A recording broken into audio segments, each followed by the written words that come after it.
boa tarde. É um grande prazer que estou aqui hoje, né, convite aí do nosso colega Alain Rajão, e pediu para apresentar os desafios para alcançar as metas climáticas do Brasil. Bom, infelizmente, é como se falar um pouco da história, né, porque os desafios hoje são outros, né, vão muito mais além do que as metas, né, a redução das emissões de CO2.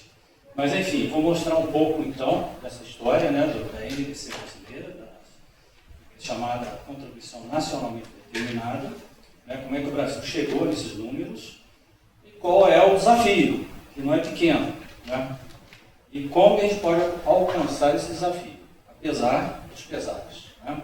Enfim, vamos lá, então.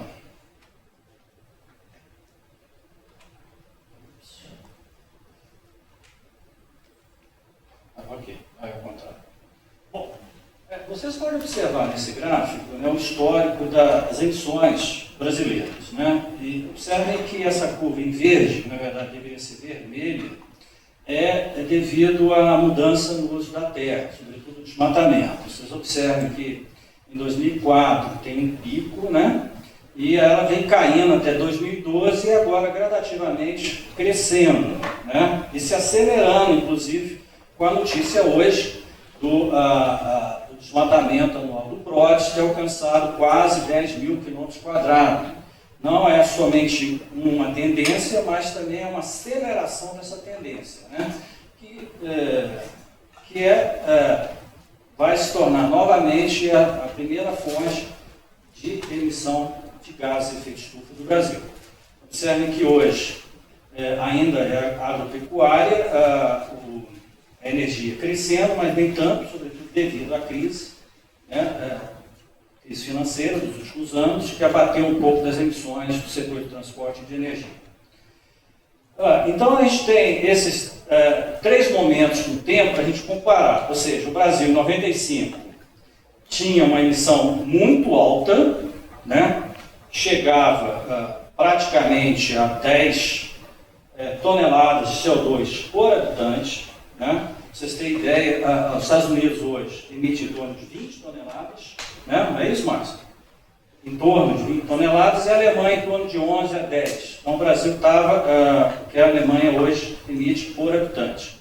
Né? Nós tivemos uma redução, graças à redução do desmatamento na Amazônia, né? Mas ao mesmo tempo que vocês observem aí uma tendência crescente do setor da agropecuária. Né? Então a agropecuária, que hoje é um setor que contribui praticamente com 1/3 do PIB brasileiro, também vem aumentando gradativamente suas emissões.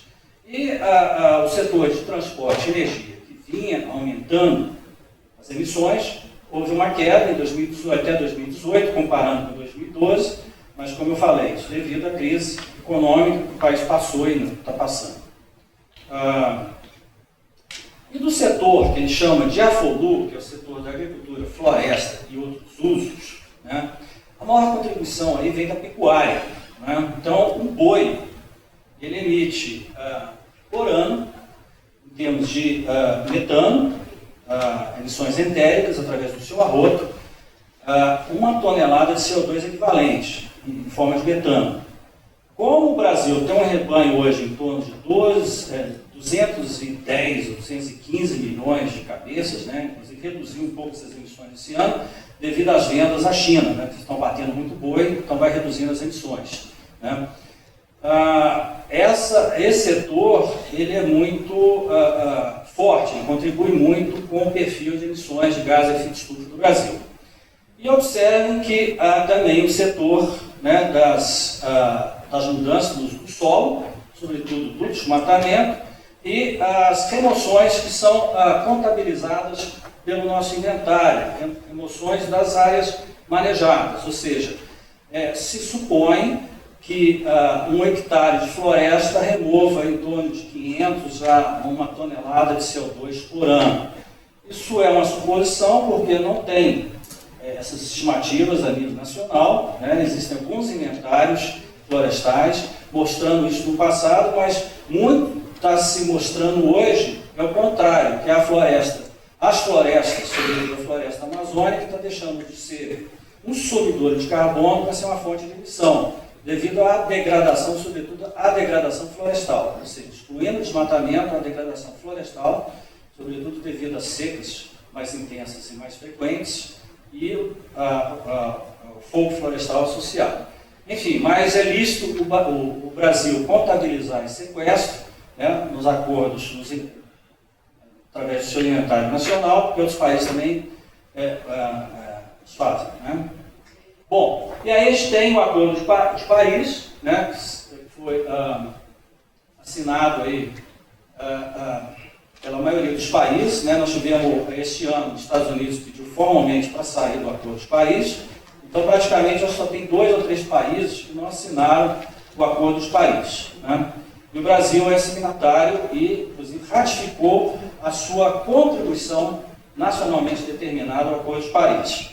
O Acordo de Paris visa limitar o aquecimento do planeta a 2 graus. Obviamente, mesmo que todos os países cumpram plenamente as suas contribuições, né, é esperado que o Acordo de Paris chegue em torno aqui de 3,5 graus. Ou seja, né, o professor Marcos, inclusive, salientou hoje cedo, né, pela manhã, que o próprio IPCC ele prevê o sequestro, né, ou seja, as emissões negativas, para que se alcance a meta de não ultrapassar 2 graus centígrados. Né? E se vocês observarem a tendência, nós estamos aí praticamente aí uma tendência aqui de 5 graus centígrados até o final do século. Né? Então, o aquecimento global, as mudanças climáticas, né, já estão aqui agora. Né? Só não acredita quem não acredita em ciência. Né? Os fatos são chapantes. Né? Existem milhares de cientistas ao redor do mundo comprovando, né, através da ciência, da melhor ciência, que nós estamos, né, nossa civilização está numa rota de colisão. A gente não sabe se a gente vai ser capaz de evitar esse colapso ambiental da nossa sociedade. Né? E já houve colapso no passado. Né? Então, pode ser mais um.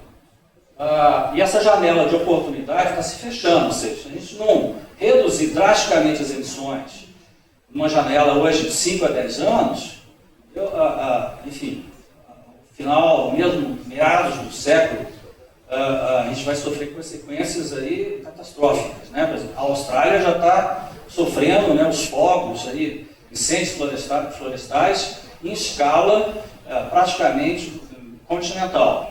Né? Embora o presidente da Austrália, o primeiro-ministro, ainda negue associar, né, esses focos catastróficos, né, com as mudanças climáticas. Bom, vamos ver o que o Brasil propôs, então. O Brasil propôs sair de 2,1 gigatons de CO2, tendo como ano base 2005, chegando a 1,3 em 2025, com uma meta indicativa de 1,2 em 2030. Ou seja, existe uma meta para 2025 e uma indicação de uma meta, né? Uma coisa meio subjetiva, né? Parece que atinge a meta, dobra a meta, né? Então, não sei, né? Enfim. E vocês observem aqui os setores, como é que eles vão ter que reduzir, como é que eles vão ter que se achatar.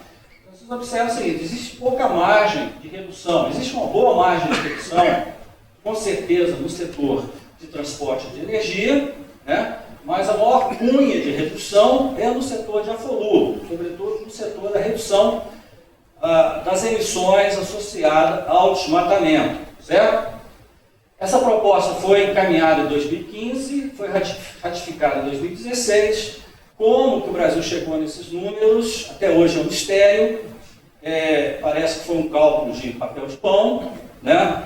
Na época, nós já tínhamos nosso projeto de ações de mitigação, mas ele era coordenado pelo Ministério de Ciência e Tecnologia e o Ministério do Meio Ambiente, que foi responsável por apresentar as metas, e eles não quiseram escutar o MCTI em relação ao que o Brasil, o que era factível. Ou seja, isso foi bom, por um lado, porque o Brasil lançou, graças, né, a essa conta de papel de pão, lançou uma meta extremamente ambiciosa, né? Pra vocês terem ideia, nossa redução vai chegar a 5 toneladas por habitante, 5 toneladas equivalentes a CO2 por habitante, que nenhum país hoje tem isso. Né? virtualmente só deve ter algum país que não tem atividade nenhuma, e não desmate nenhum, por exemplo, Costa Rica, talvez. Né? Mas nenhum país em escala continental ou um país industrial tem uma emissão nesse patamar. Né? Isso também, essas metas são revistas de 5 anos. Né? Obviamente, nós estamos, vou mostrar no final, que no lugar de estarmos aproximando das metas, nós estamos distanciando dessas metas, e algumas políticas propostas para o alcance dessas metas são equivocadas. Né?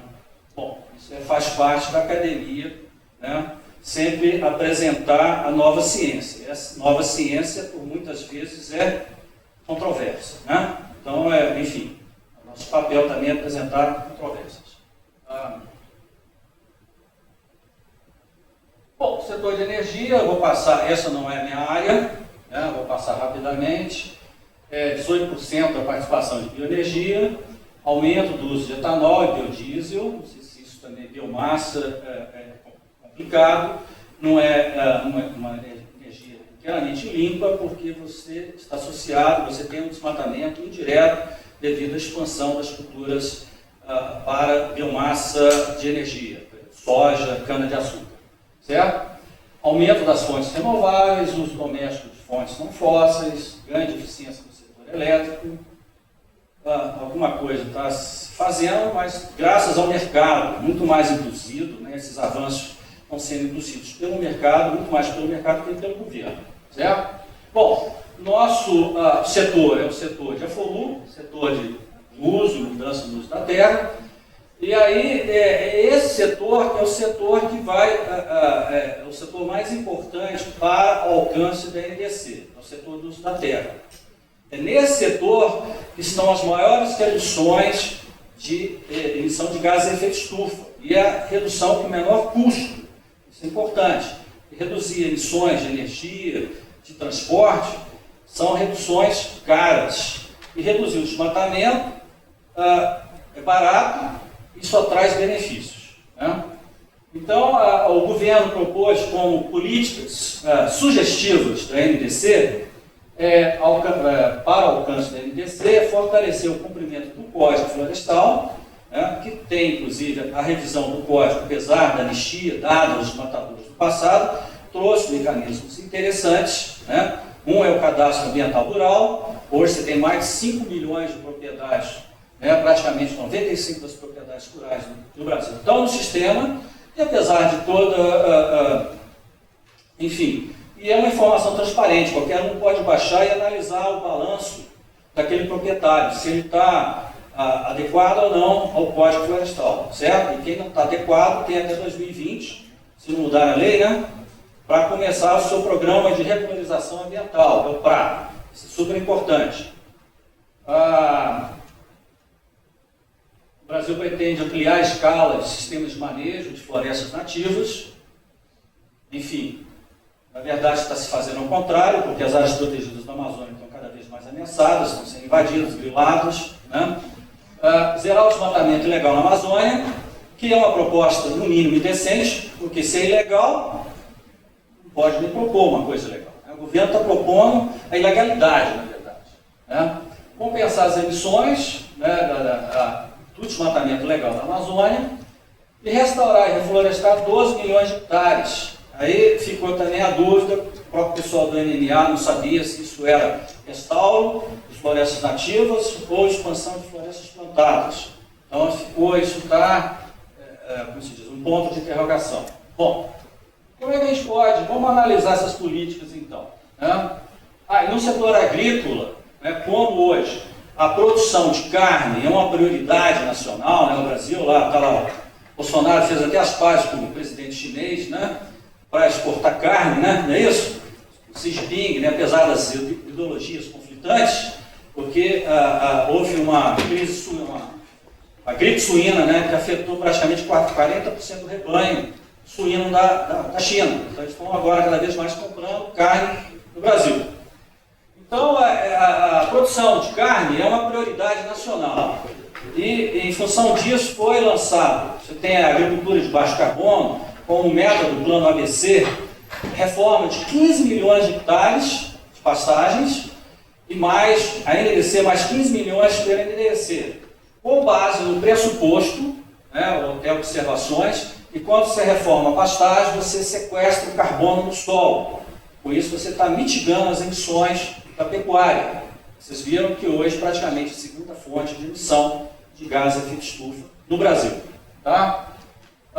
Bom, vamos analisar um pouco dessa política. Bom, para isso, tá, você hoje, para analisar essas políticas nacionais, né, você precisa de grandes sistemas, a gente chama de larga escala, de modelagem de sistemas, né, porque a gente tem que analisar todas as interações dessas políticas, inclusive possíveis falhas, né, que a gente chama de vazamento, ou seja, você tem uma intenção de fazer A e acaba fazendo B como subproduto, chamado vazamento. Então, para isso, você tem que ter um sistema que integre todas as políticas, né, em escala nacional. Não é fácil. Então, nós desenvolvemos, né, um projeto que a gente começou em 2008, com o Banco Mundial, depois a gente retomou esse projeto na época com a Secretaria de Assuntos Estratégicos do governo da presidente Dilma.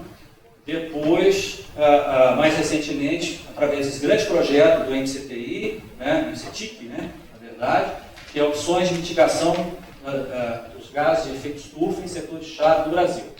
Então, nós desenvolvemos esse modelo nacional, é um modelo nacionalmente explícito, ele tem uma resolução de 25 hectares, ou seja, não conheço nenhum país que tenha coisa igual, tá?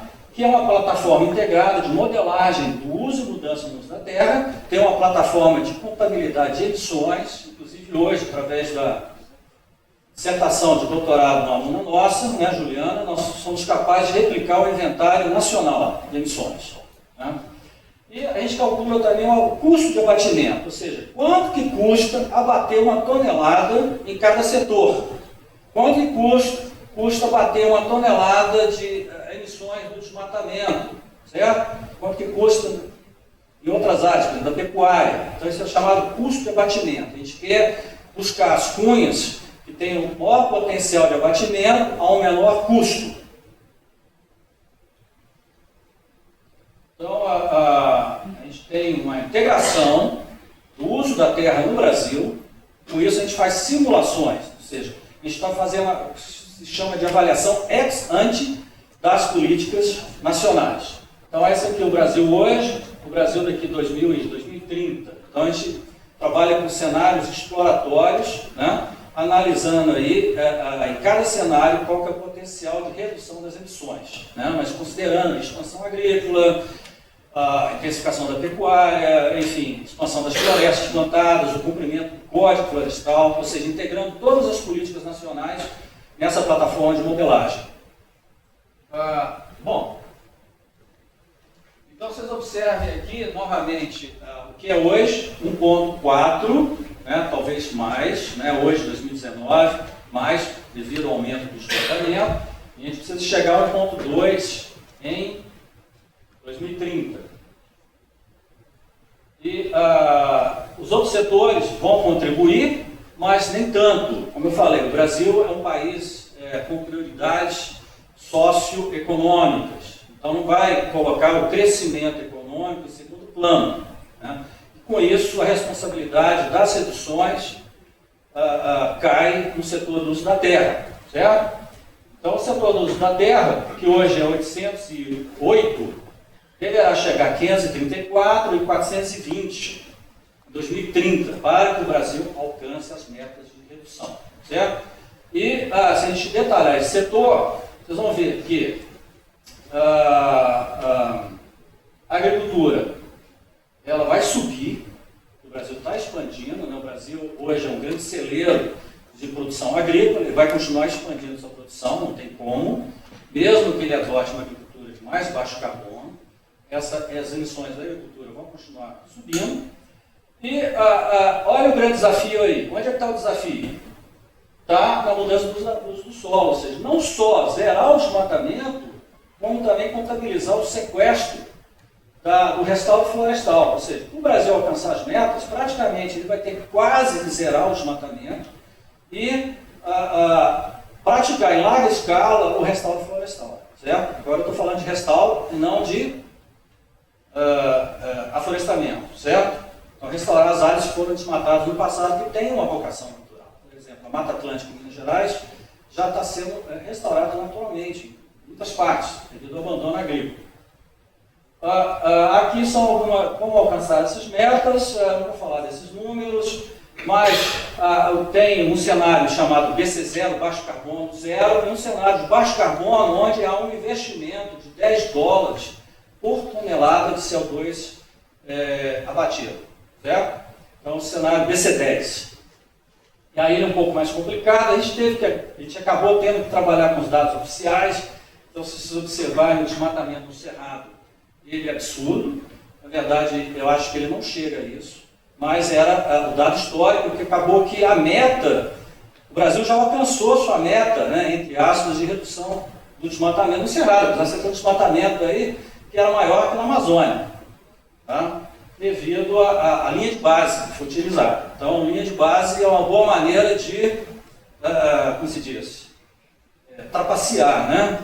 Então, a linha de base, sobretudo linhas de base projetadas. Dizer assim, eu preciso emagrecer 10 quilos, mas eu vou engordar 20 quilos. Então, beleza, só preciso engordar 10. Né? Então, tem muita trapaça nisso tudo aí. Né? Oficial e não só do Brasil, mas de outros países também.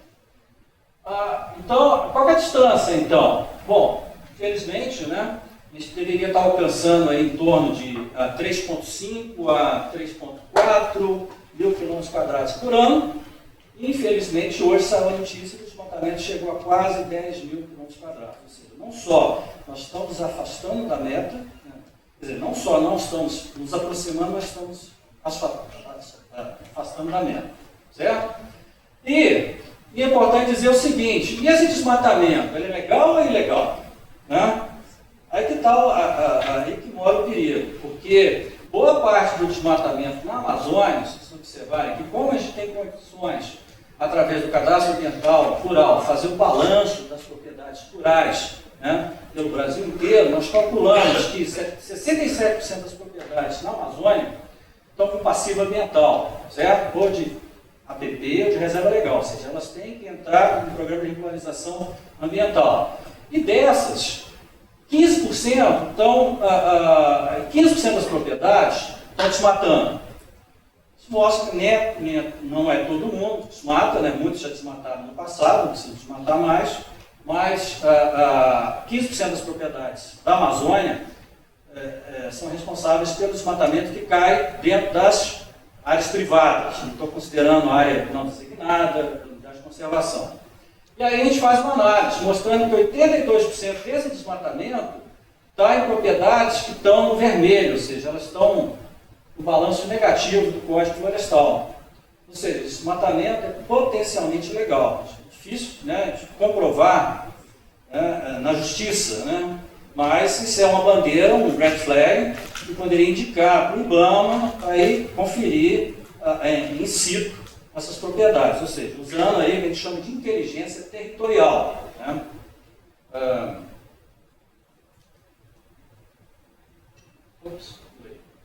Bom, e a intensificação da pecuária?